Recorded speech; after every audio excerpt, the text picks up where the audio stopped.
Então, a gente não fala mais em feminização da AIDS, isso é um processo que a gente foi muito, dentro do Ministério mesmo, criticado.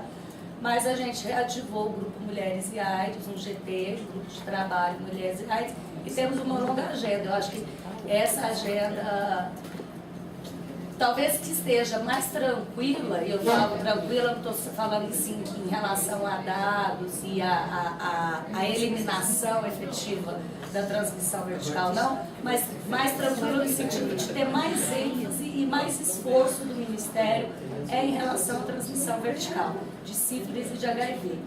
Inclusive agora dentro da rede Zegon, o teste rápido ele é praticamente, diríamos até compulsório, para toda, compulsório no sentido de ofertar mesmo para toda gestante.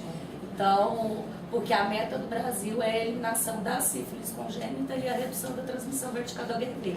Então, essa também é um dos acordos, inclusive dos objetivos do milênio só que eu acho que tem outros desafios que a gente tem. Por exemplo, a gente não tem ainda no Brasil pesquisas sobre o impacto dos medicamentos antirretrovirais nos corpos femininos.